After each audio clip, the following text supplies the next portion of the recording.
itu banyak yang libur kerja. Mengapa libur kerja? Latihan beribadah agar nanti di bulan Ramadan gimana ya Tuhan. Mengapa perlu latihan? Karena kata para ulama, ibadah seseorang pada bulan Ramadan tergantung pada ibadahnya pada 2 bulan sebelumnya, Rajab dan Syawal. Maksudnya bagaimana? Kalau orang pada bulan Rajab dan Syawal ibadahnya kuat, rajin ibadah, maka bulan Ramadan lebih tinggi. Tapi kalau Rajab dan Syawal ibadahnya tidak rajin, nanti bulan Ramadan tidak rajin. Paling rajin awal-awalnya saja, kebelakang nanti biasanya. Karenanya dari sekarang sebagai persiapan kita menuju bulan Ramadan sudah perlu latihan bersedekah, perlu latihan ibadah, perlu latihan baca Quran, latihan wirid. Mengapa? Nanti bulan Ramadan sesuatu itu kalau sudah terlatih maka nanti terasa ringan melakukan ibadah. Ini persiapan bulan Ramadan. Nah, siapa saja yang wajib berpuasa bulan Ramadan? Ini yang perlu kita tahu.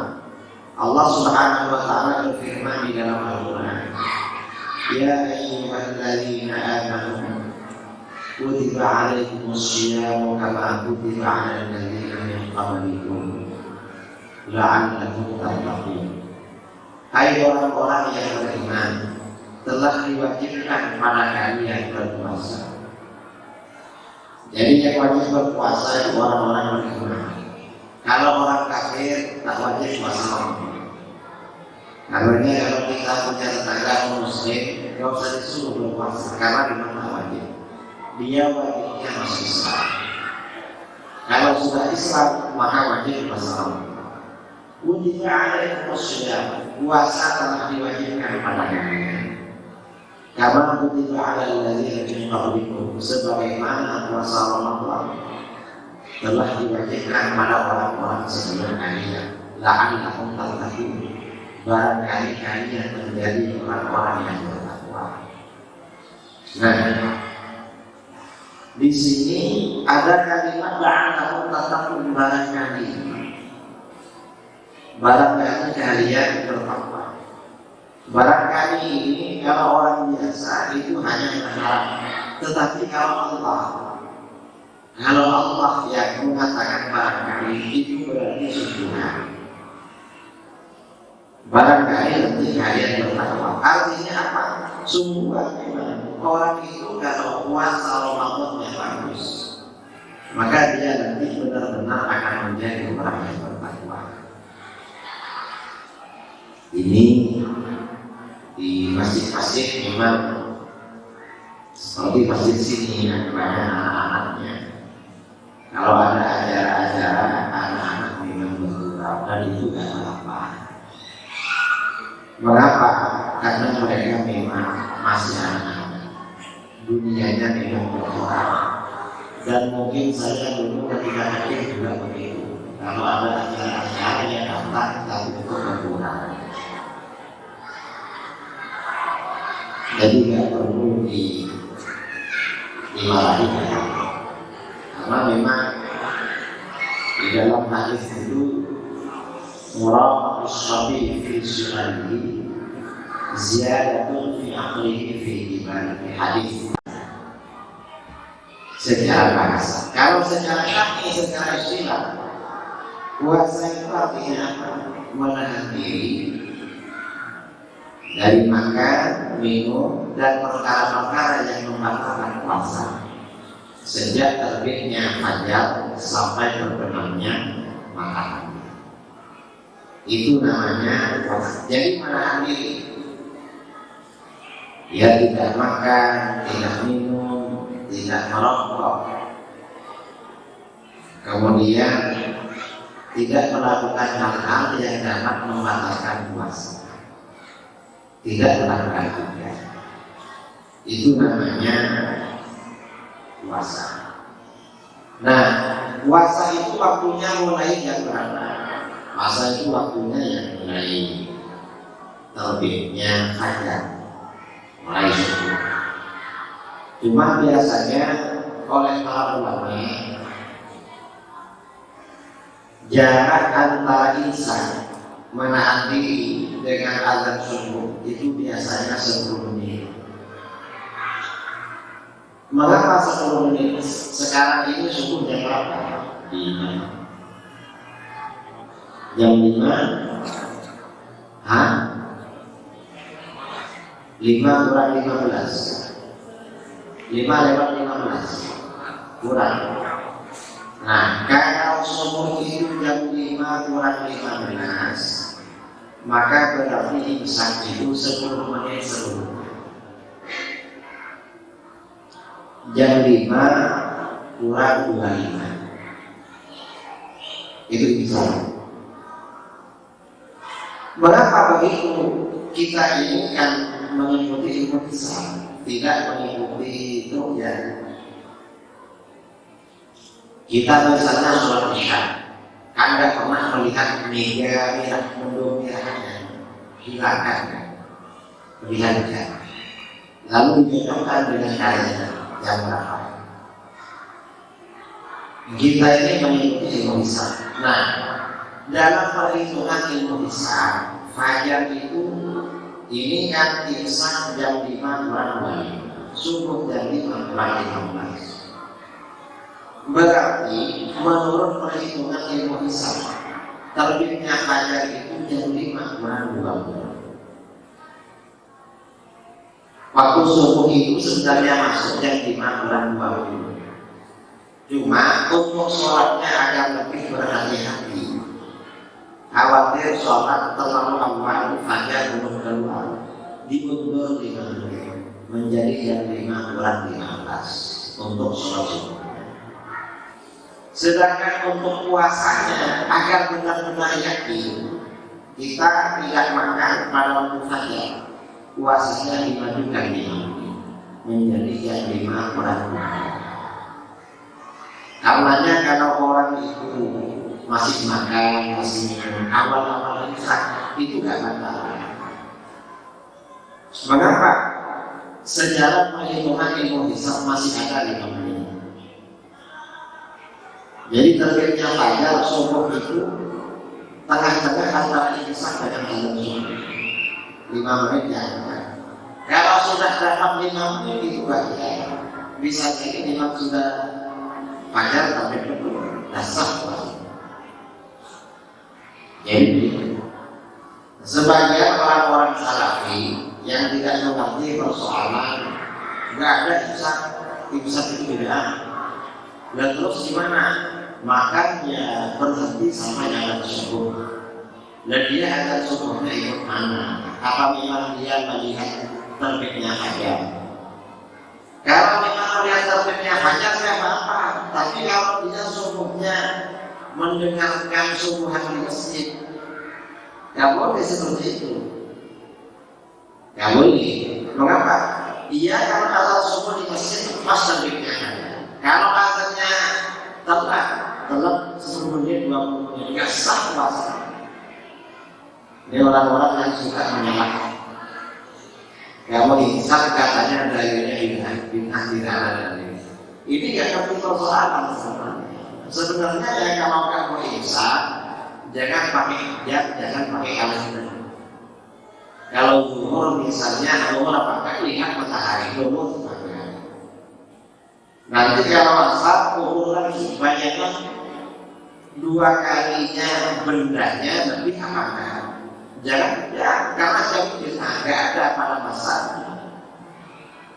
kalender, pada masa Rasulullah SAW jam juga dulu kan.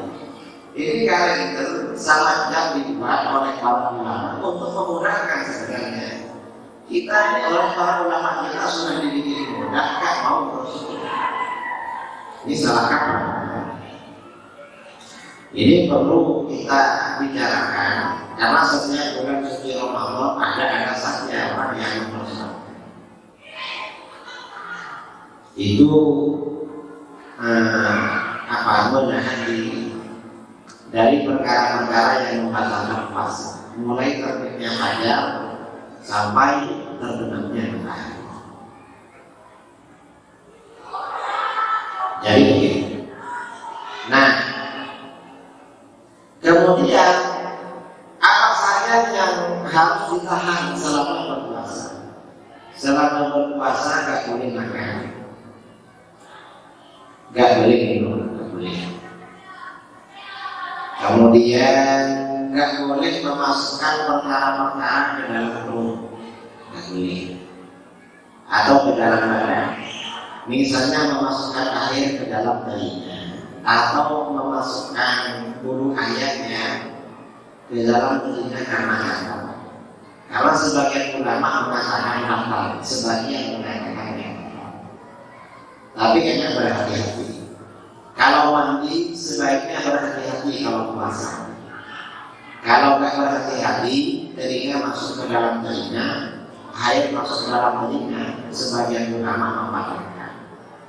Ya kalau sudah masuk sebaiknya ikut yang tidak membatalkan, karena ulama berbeda pendapat. Masalah dari ini. Ada yang mengatakan batal, ada yang mengatakan tidak batal. Yang enak berhati-hati. Karena kalau tidak kemasukan barang, ulama sepakat tidak batal. Kalau orang sakit mata, lalu kasih obat ke matanya dan terasa dapat baunya, kata para ulama tidak batal puasa. Jadi nggak apa-apa, puasanya nggak batal. Ini masalah batal puasa. Kalau suntik injeksi. Kalau suntik yang memasukkan obat akan disuntik, itu puasa nggak batal. Tapi kalau suntik yang pakai infus, tahu infus, satu botol dimasukkan lewat sini, biasanya enak. Sebagian ulama mengatakan batal, sebagian tidak batal. Tapi saya nggak enak kalau nggak batal, karena enak. Coba sampean ya, kalau lagi nggak makan, infus masukkan sini, seperti nggak puasa. Sepertinya lebih condong pada yang batal. Kalau cuma suntik biasa, suntik vitamin, suntik apa di kanker, itu malah terasanya. Tapi kalau infus itu terasa. Itu enak ikut yang batal. Walaupun ulama berbeda pendapat.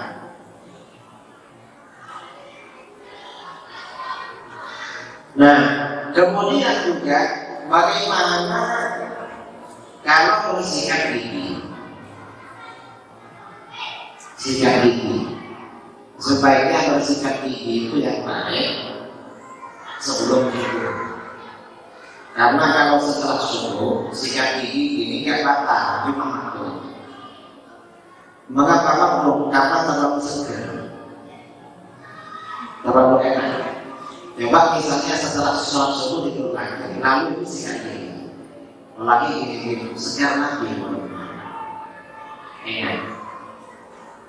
Jadi makruh bisa ngapain? Tapi nggak batal puasanya, nggak batal. Cuma enaknya terasa. Apalagi orangnya itu sobek, segar semua.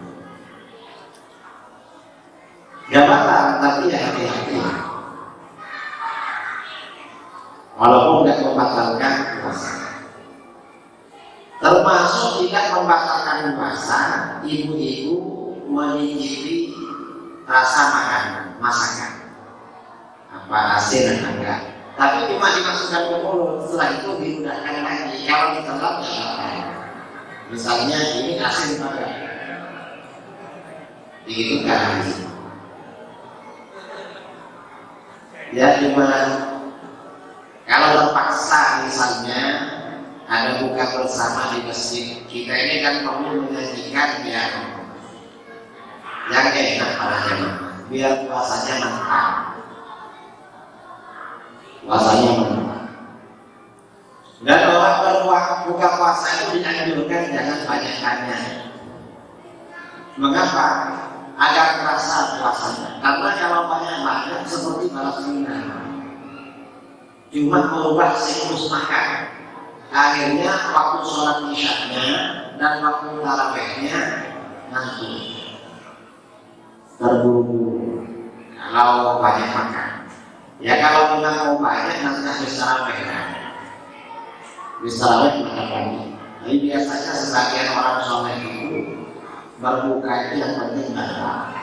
Nanti malamnya baru makan yang agak berat. Karena kadang-kadang biasanya kalau bulan puasa itu nikmat makan.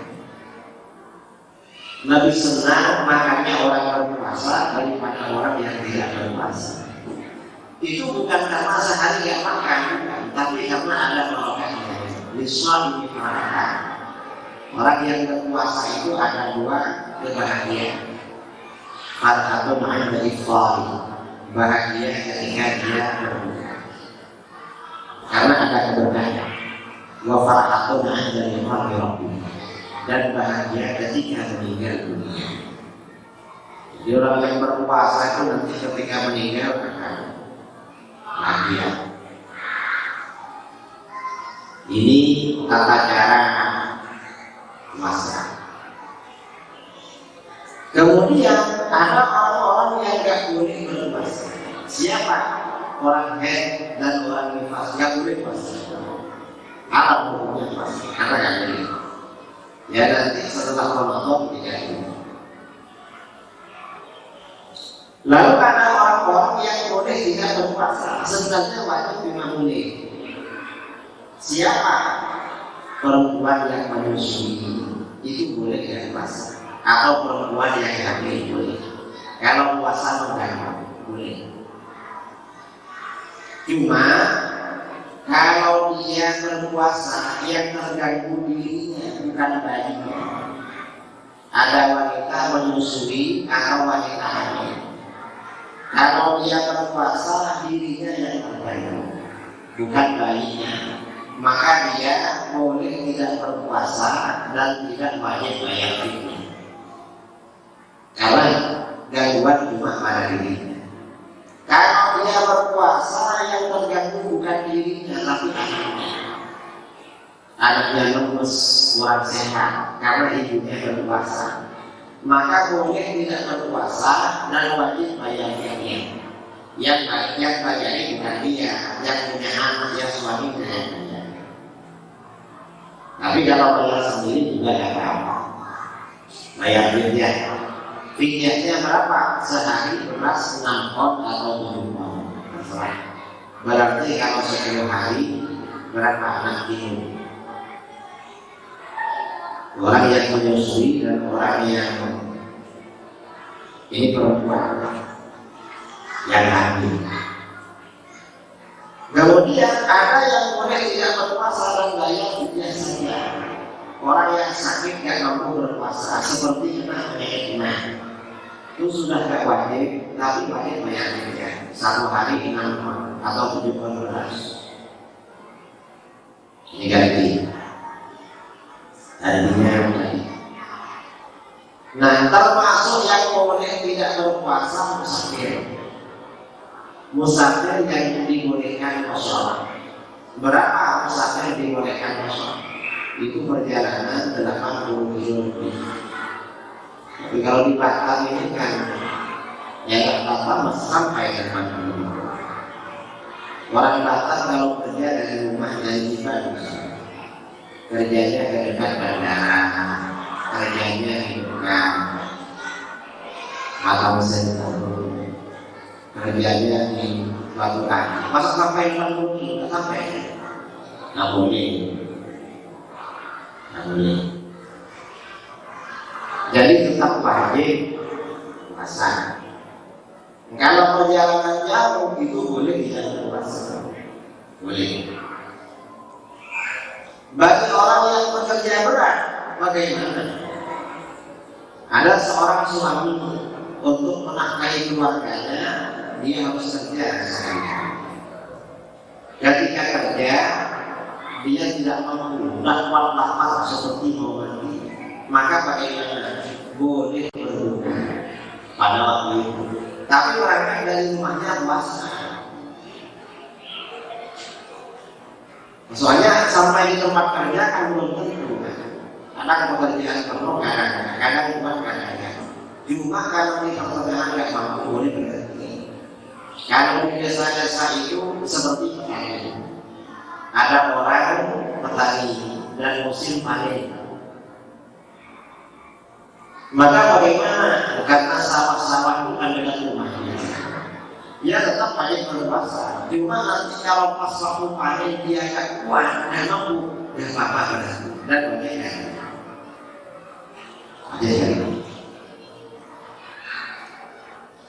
Atau karyawan kerja tukang ngangkut barang tetap wajib berpuasa. Cuma kalau nanti nggak kuat, memang benar-benar nggak kuat, bukan di ya apa-apa. Kalau dulu ya pernah ada pertanyaan dulu ketika dulu kan becak itu nggak pakai motor, sekarang kan becak namanya motor. Kalau di Makassar kayak ada di Makassar, nggak ada ya, yang ada di Jawa. Kalau di Jawa dulu banyak becak yang dipajang di mana. Ada yang bertanya pada saya, gimana? Ada orang kerjanya dorong becak. Kalau nggak kerja, maka nafkah untuk keluarganya ya. Kalau kerja dan berpuasa dia nggak mampu, maka bagaimana? Berangkatnya puasa. Cuma nanti kalau sudah nggak kuat berarti jadi pokok. Mengapa begitu?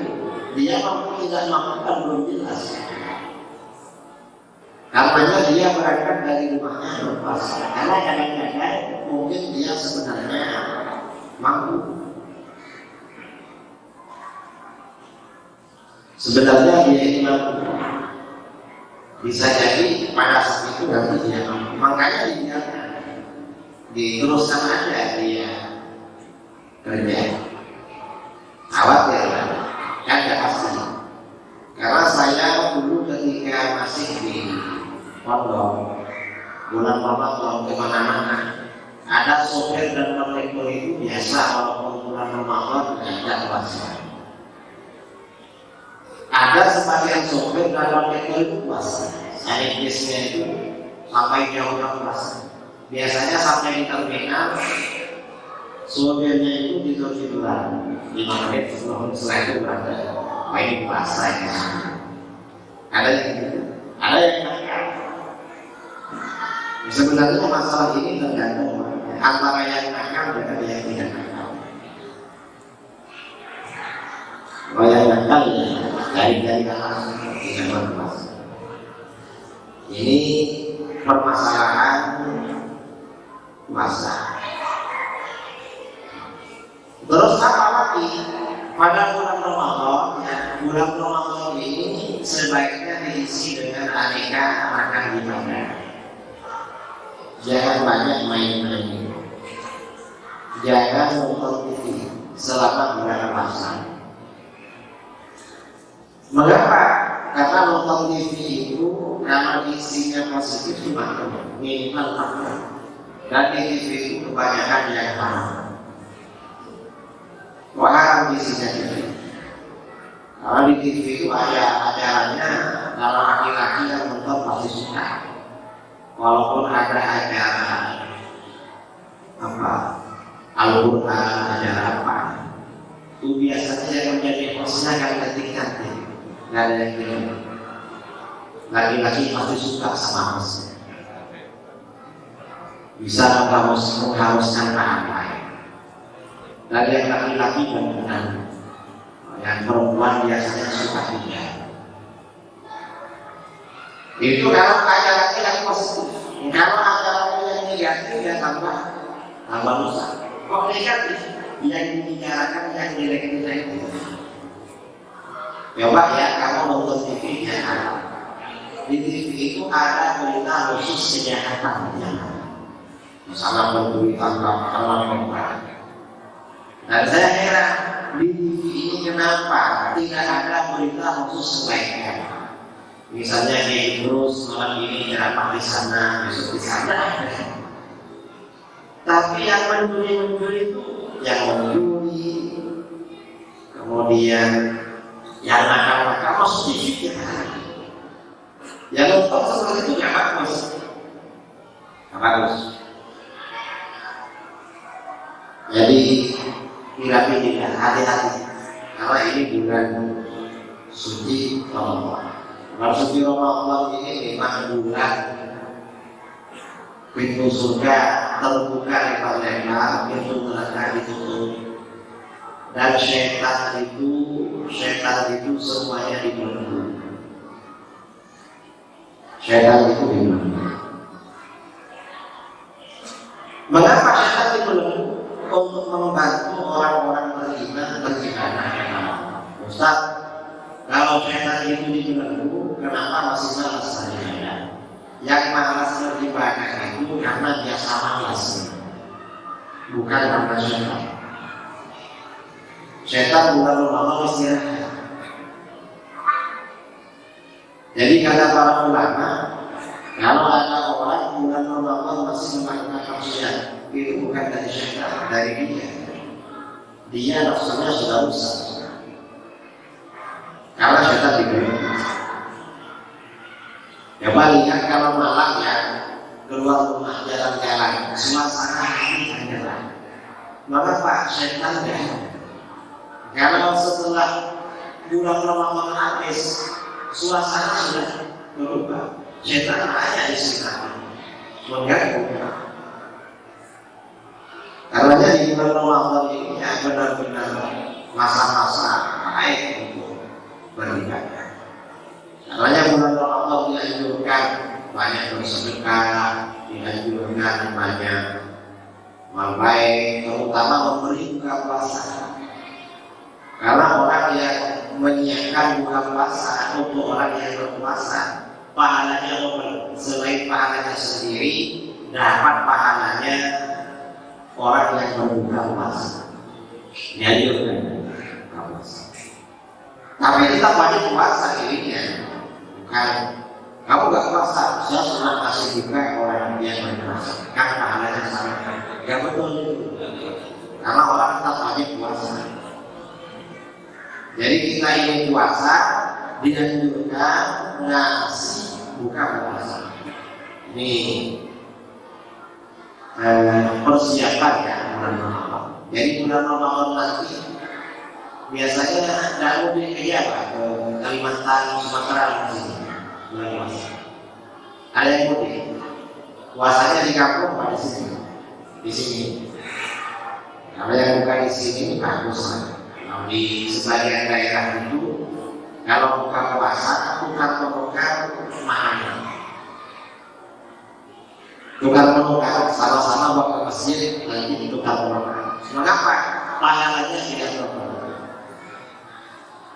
Karena orang yang mungkin berbuka di rumah kita, mereka juga punya. Solusinya bagaimana?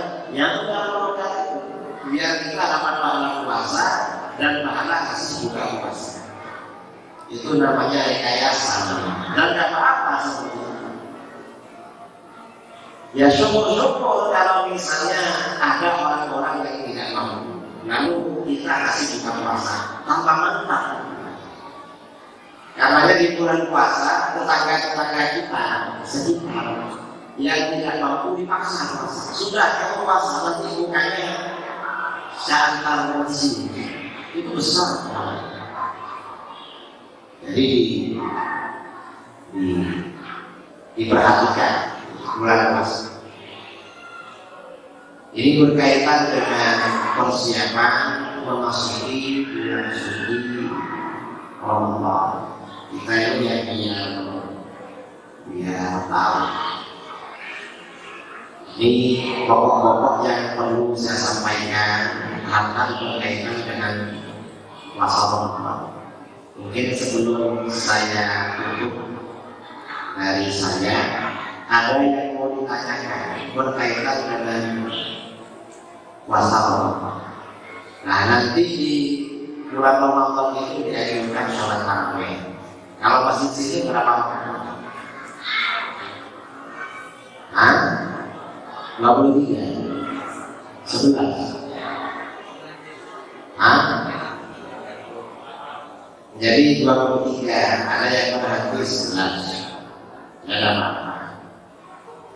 Tapi yang afdal memang 23. Karena dari dulu tarawih itu 23. Nah, sekarang ini ya semuanya diporting semua.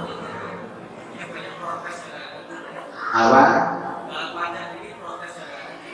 Dan memang imam kalau jamaahnya memang tidak kuat panjang-panjang, yang pendek-pendek. Yang penting jamaah kompak. Karena kata para ulama memperbanyak jamaah dengan mempersingkat sholat itu lebih utama daripada sholatnya diperlama tapi jamaahnya sendiri. Mengapa? Kalau ramai syiar Ramadannya itu merata. Jadi imamnya ya dilihat jamaah kita ini potongannya bagaimana. Jangan disamakan dengan yang ada di Masjidil Haram itu. Kalau orang Mekah itu kerja 1 tahun bulan Ramadan itu. Apalagi yang tarawih orang Indonesia itu orang banyak uangnya. Orang banyak uangnya lebih pergi ke Mekah, tarawih di sana, cuma duduk di hotel, nggak kerja. Kalau orang Indonesia siang-siang kerja, mau datang ke masjid sudah untung. Jadi jangan panjang-panjang. Yang penting orang itu sholat tarawih. Ya kalau hitung-hitung 23 itu afdal, karena memang itu yang paling afdal sejak masa sahabat. Cuma yang kalau ke kampus jelas apa, tapi dua lalu 2. Karena sebagian guru saya itu Habib dipanggil. Kalau suka bukan Wahabi, tarawih di pondok beliau 11. Saya kalau pembagian suka tarawih di situ. Mengapa? Karena 11. Ya tidak apa-apa. Lainnya begitu. Tapi jangan menganggap lebih afdal 11 daripada 23. Kata beliau untuk saya sebenarnya lebih afdal 23 dari 11. Cuma mengapa 11? Kalau menurut saya beliau malamnya sholat pagi. Nah beliau jalan tidur. Ya mungkin biar orangnya itu tidak terlalu fanatik sama yang 11, tidak terlalu tinggi. Jadi begitu. Kemudian juga tradisi masyarakat itu ada terus. Sini ada terus. Dan itu yang tetap dijalankan. Nah itu termasuk siang malam ya. Asalkan tidak mengganggu orang tidur. Jadi kalau malam itu mesti jaga tidur. Tidur kalau sudah sangat ngantuk mau. Karena kalau sudah sangat ngantuk, walaupun sistemnya ramai tetap tidur aja. Yang terganggu itu berarti makan ngantuk. Gak ngantuk dipaksakan. Akhirnya marah sama orang lain. Padahal syiar Ramadan itu penting. Bulan suci Ramadan. Di masalah sholat tarawih dan hal lain yang perlu saya sampaikan menyambut bulan suci Ramadan. Mungkin sebelum saya tutup ada yang mau ditanyakan, silahkan dibaca. Assalamualaikum warahmatullahi wabarakatuh. Hormat kami kepada Pak Kiai. Pertanyaan pertama, kalau ada kesempatan puasa, dibiarkan penggantian sampai kira-kira lunas. Dan itu berapa tahun? Dan puasa.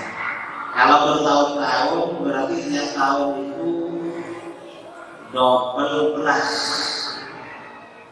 Kalau berarti setiap bulan puasa, kalau telat 1 Ramadan 30 hari, berarti berapa kilo ya? Kalau 6 on 10 hari 6 kilo. Kalau 20 hari 12 kilo, berarti 20 kilo ya. Ya, 18 kilo ya tahu. Ya sedekah beras pada orang diingatkan ini punya saya. Ya sudah terlanjur dari mana lagi? Ya apa? Minta rezeki pada Allah, mudah-mudahan kuat bayarnya sampai puasa semuanya. Karena belum tadi, wajib tinggal. Ganti sesempatnya dan sempatannya. Kemudian ya selain mengganti sesempatnya ya, yaitu fidyahnya juga dibayar. Sering sedekah beras. Tapi jangan hanya sedekahnya menyatunya dan sering sedekah memang jarang. Terus apa lagi? Berbicara tentang bid'ah, Bapak yang saya hormati, saya bertanya, sekarang lagi banyak amalan-amalan yang sering dibid'ahkan, sedikit-sedikit bid'ah. Yang pertama, bagaimana cara mengetahui aliran Wahabi, dan yang kedua bagaimana cara mengantisipasinya, dan yang ketiga pertanyaannya yaitu tentang mengucapkan ucapan selamat Natal, karena yang membuatkan dari kami ucapan selamat Natal dan tahun baru. Kalau ada orang sedikit-sedikit bilang bid'ah, sebaiknya nggak usah didengar. Nggak usah didengarkan. Apakah mau kita apa? Kalau sampai mampu berani ya didengar. Paling tidak ya apa kamu bilang bid'ah? Kamu Wahabi, nggak ada dasarnya. Bilang gitu lah. Karena kalau ditolak walaupun nggak pakai dalil, orang kalau memang mau. Tapi kalau kamu yang nggak apa-apa ya nggak usah dilayan. Mengantisipasinya bagaimana? Pokoknya kalau ada kelompok menyalahkan amalan umat Islam dari dulu itu biasanya nggak perlu didengar. Kalau pas ketemu ngajak kamu ya bilang aja, kamu Wahabi, saya menyukai begitu aja. Nggak usah repot-repot mengeluarkan dalil. Karena juga sama-sama nggak tahu dalil. Dalil itu urusan kiai, urusan ulama. Biarkan. Terus yang ketiga apa tadi? Ucapan selamat Natal di tempat kerja ya.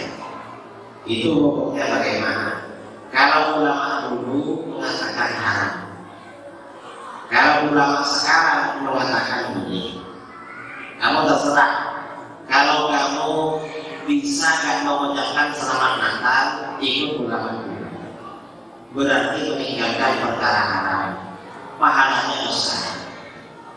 Kalau kamu terpaksa mengucapkan selamat Natal karena dia bosnya, dia kepalanya, kalau kamu ucapkan nanti gajinya dipotong atau apa di-PHK, yang sudah mengucapkan tapi yang ikut pada ulama sekarang yang membolehkan, biar tidak bersalah. Kalau memang terpaksa, tapi kalau tidak ada apa-apa ya kamu bisa mengucapkan.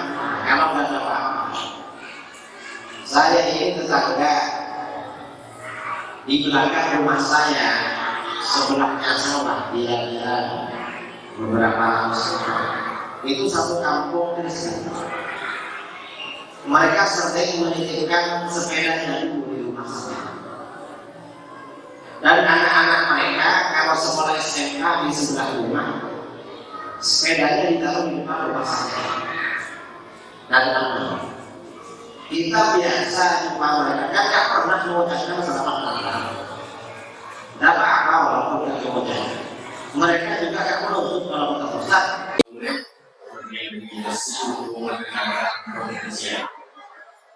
Ibu-ibu yang sedang alhamdulillah mendengarkan pengajian bagus, tapi tidak boleh duduk di dalam masjid. Orang yang itu di masjid itu cuma boleh lewat, asalkan dipastikan darahnya aman, tidak dikhawatirkan karena nggak pakai software apa nggak boleh. Yang boleh itu cuma lewat. Kalau dulu aturan begini yang boleh haram. Sebaiknya jangan dulu di masjid, dulu di luar. Nah ini acara ini kalau di luar ada, di luar dan bukan masjid. Yang bukan termasuk masjid. Sudah, kalau di masjid nggak boleh.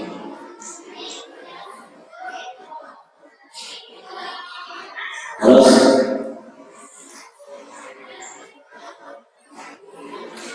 bertanya soal perbedaan awal Ramadan, di mana di dalamnya keluarga saya ada dua versi. Yang pertama ikut awal Ramadan dengan mengikuti Muhammadiyah, dan yang kedua mengikuti Nahdlatul Ulama. Bagaimana sikap saya menyikapi di dalam hal ini?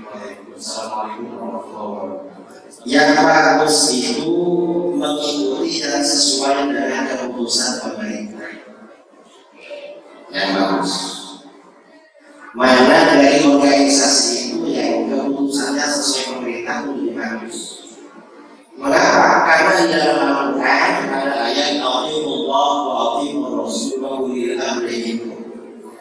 Taatlah kalian kepada Allah dan kepada Rasul, dan taatlah kepada Rasul serta ulil amri, pemimpin negeri di antara. Nah, termasuk hak ulil amri adalah menentukan awal Ramadan dan awal hari. Itu hak ulil amri, bukan hak organisasi.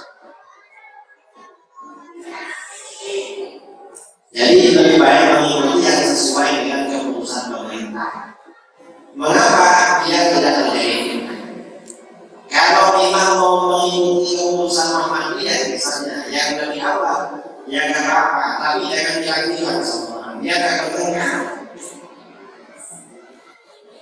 Kalau dia akan bertengkar.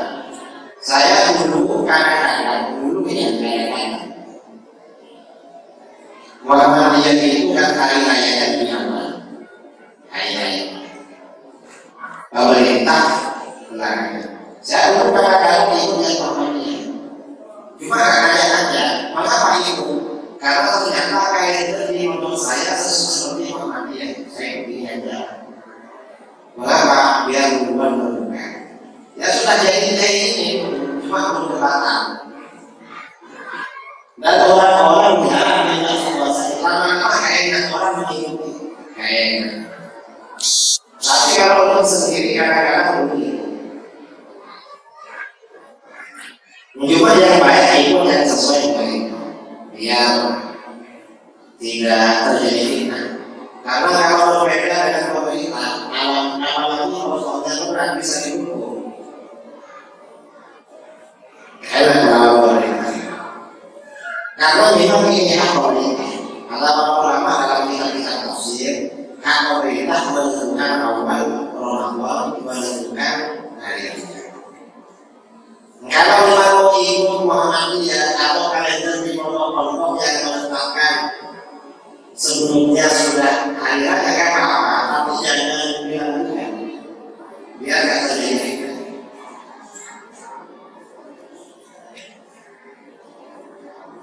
Jadi faham ya maksudnya. Bahkan kadang-kadang kalau Muhammadiyah dan menjadi ustaz di Jakarta ada misalnya Gus apa?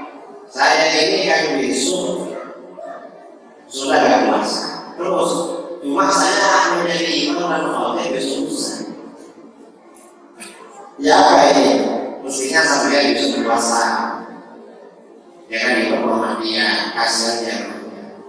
Dan terus seandainya saya besok berhenti puasa, di mana Allah saya besok puasa? Gak apa-apa, asalkan besok sampai dengan sholat yang niat Allah besok mengganti karena lainnya. Saya sampaikan maka kalau perlu sampai dari 3 masjid satu hari. Masjid pertama yang 7, masjid kedua yang 9, masjid ketiga yang 11. Allah dan suratnya, tapi nggak mau mana karena nggak.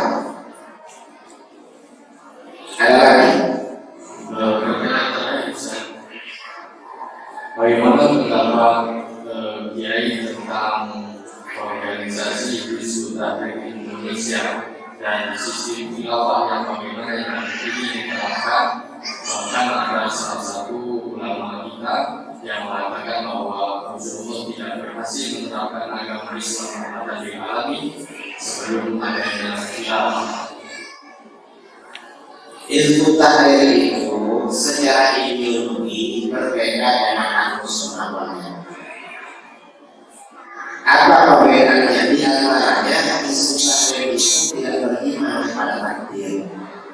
Kita beriman pada takdir. Karena Hizbut Tahrir ini termasuk aliran sesat. Itu di antaranya banyak masih persoalan akidah yang berbeda dengan yang kedua, masalah khilafah. Khilafah itu artinya kekuasaan.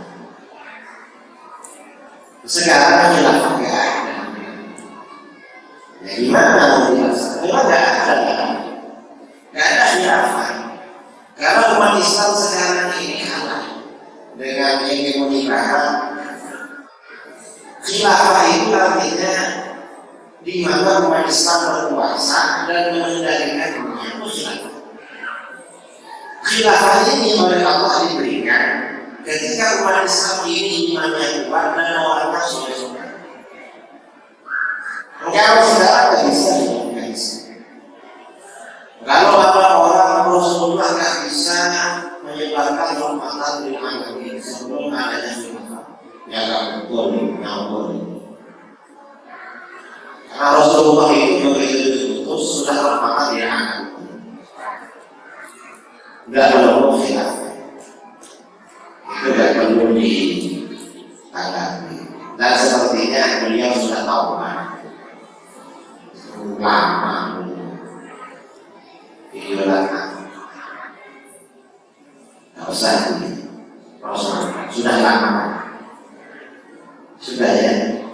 Saya kira itu pertanyaan-pertanyaan menyangkut bulan Ramadan. Mudah-mudahan bermanfaat ya.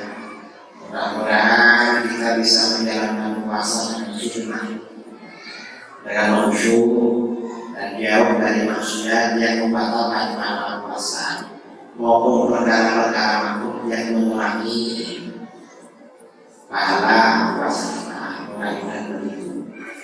Dan saya kurang lebih mohon maaf walaupun langsung tidak ada lagi guys.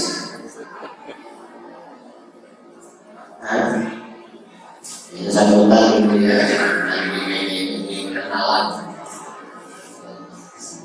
Dan saya dulu dari saya. Assalamualaikum warahmatullahi wabarakatuh. Waalaikumsalam warahmatullahi wabarakatuh. Alhamdulillah.